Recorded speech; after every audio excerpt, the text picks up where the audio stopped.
Hey guys, this is National Master Kevin Yang back at it with another video. So this game will be against none other than Runinja. So let's get to it. E4, C6, D4, D5. So this is what I call and what most people call the Panov attack. The idea is that white tries to gang up on the center, but in return, white will have this isolated d-pawn.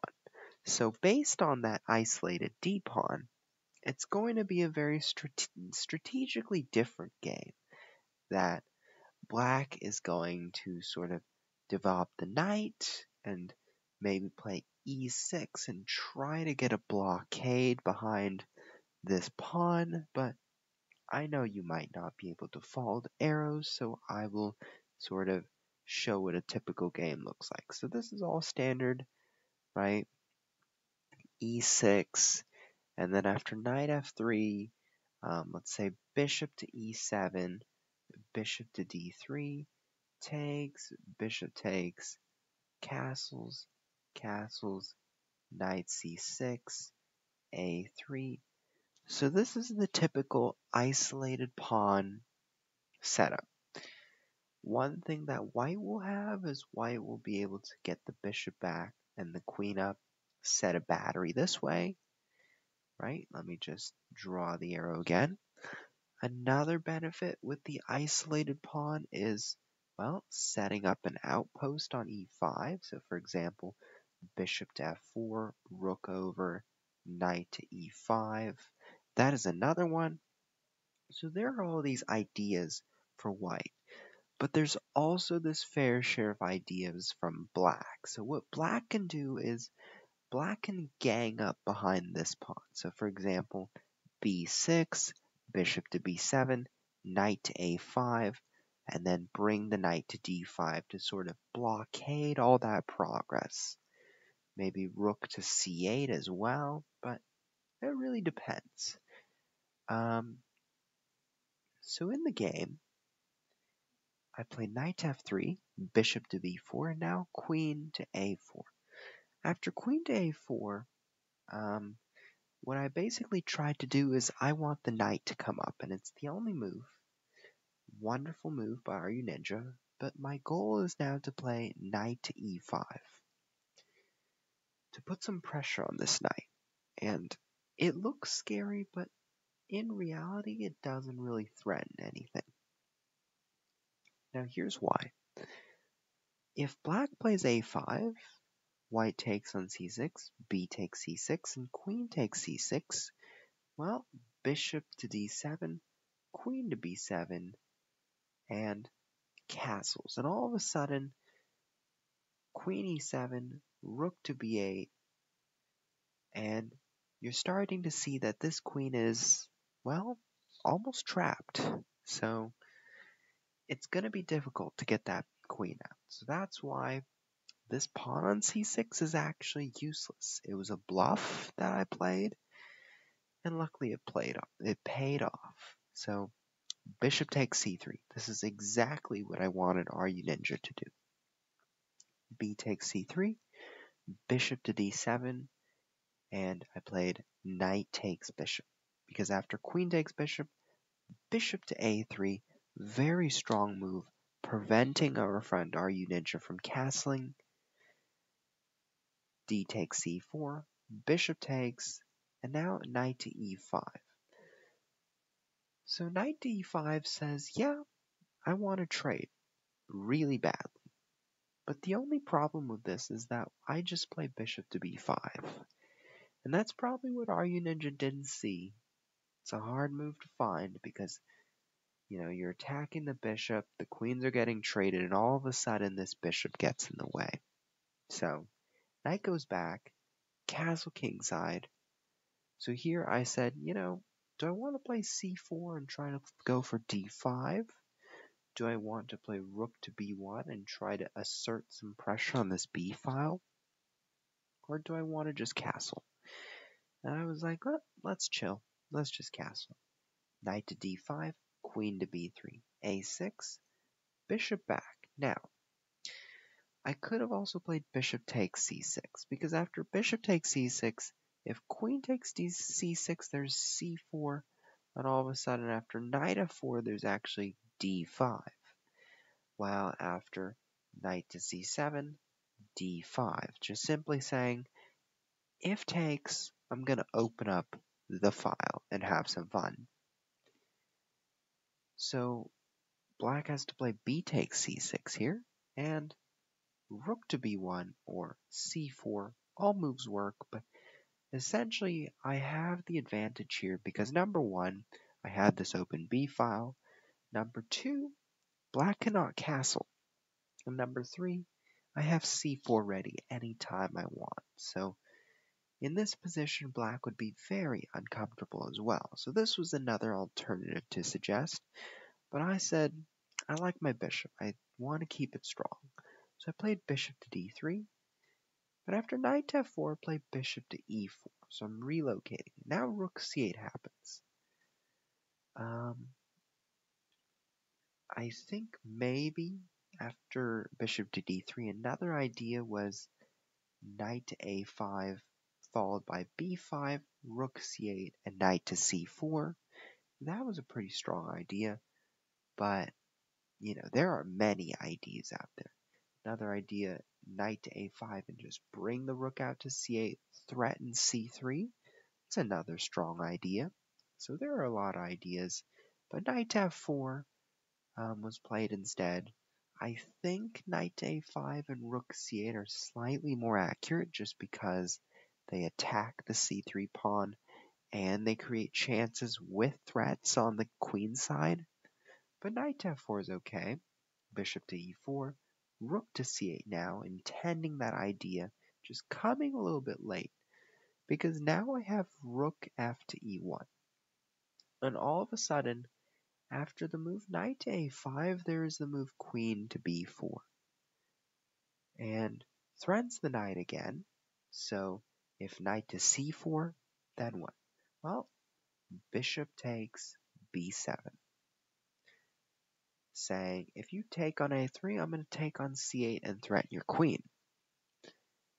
And now, if you play something like knight to d3, well, I'm going to take on c8 and still threaten to take your queen. So, it's a really weird position, but just something to consider. Rook f to e1, rook to c7 happens now. And here, I'm like, I've kept this blockade all the time, saying black cannot castle there. So how can I take advantage of that? I do exactly that. I play the move d5. So after d5, I say if you take d5, I'm going to open it up. So knight to e7, even better, d6. Saying, well, I get one piece or the other, so let me have some fun. Rook to c8, takes e7, b5, rook d1, and starting to wrap it up, bishop d6, queen c3, but now I say, do I want to take this knight or do I have something better? And I'm thinking, I do have something better. Take, bishop to b4. Keeping my control on this pawn, and after rook to c8, the finishing move, bishop to c6 check, takes and checkmate. So what can we learn from this game? Well, I have to say I got extremely lucky that my friend Runinja fell for the trap by going bishop takes c3. I mean, a5 was a really hard move to find, seeing that, after this happens, white is stuck here. So that was really hard to find, but that's something that, you might not expect after a continuation. So instead, bishop takes c3 happened, bishop d7, and I got the pair of bishops. And the pair of bishops are a very strong way of putting it, especially one of them that prevents castling. This move helped me win the game. Bishop to a3, simple as that. But here knight to e5 was a little bit of an inaccuracy. I got the point, but just missed bishop b5. And that happens sometimes. So after knight to d5, queen to b3, I'm just making my sweet time. I also explained how bishop takes c6 can get you places as well. So that is a move as well. And I also explained, knight to a5 and rook c8, attacking the c3 pawn might have been more accurate, but both ways you're generating a threat and you're trying to do something, and that's pretty much all that matters. Knight to f4, bishop to e4, rook to c8, and at this moment, rook to c7.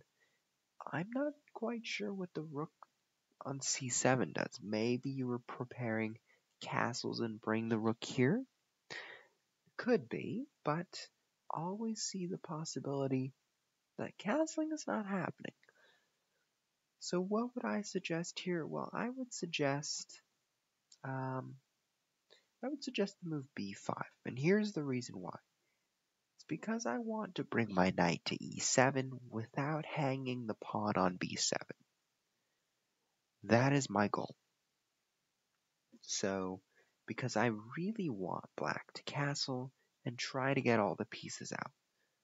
So, before black got to castle, I simply just took away that privilege. I forked, I got pieces, I just pinned our friend, Runinja, down to the wire. And that was checkmate. So let's go on to the next game. d4, knight f6, bishop f4, c5. Another encounter with Runinja. This time it is an Nimzo Indian game. So e3, and I said I'm going to take, then play the tricky move queen to b6, knight to c3, and I cannot play queen takes b2 because of the move knight to b5. After knight to b5, knight to a6, I think there's a3 here, and then it gets tricky after knight to d5. I mean, at most, white has at least a draw in this particular position. So I said, I'm not going for the draw. I'm not going for any theoretical things. So I played d6. Rook to b1, very good move. g6. And now h4. Runinja has the right instinct. This instinct to say, after bishop to g7, I might play h5 one day. I want to create some attack. And that's perfectly fine. So here I played h5, but in reality I didn't need to play h5. I could have played bishop g7, and if white played h5, knight takes h5. What I think I was worried about was rook takes h5, but it's a little bit too soon considering that the d4 pawn is going to fall. So my worries were just a bit premature. I played h5. I weakened the g5 square. So bishop d3, knight c6, and now d5. And at this moment, I decided to play knight to e5. Some other moves I was considering, knight to b4, knight to b8, knight to d7, or knight to d4. I didn't know. Knight to d4, I was like, bishop to e3. I didn't like that pin. So I moved on. I said knight to e5. I said, if you take, I take queen to e2. I play bishop to g7. And here's where I'll leave you at. After queen takes e5, what did I intend to do? That will be the question. Hopefully, you'll find the answer to when you watch the next video. So, thank you and see you next time.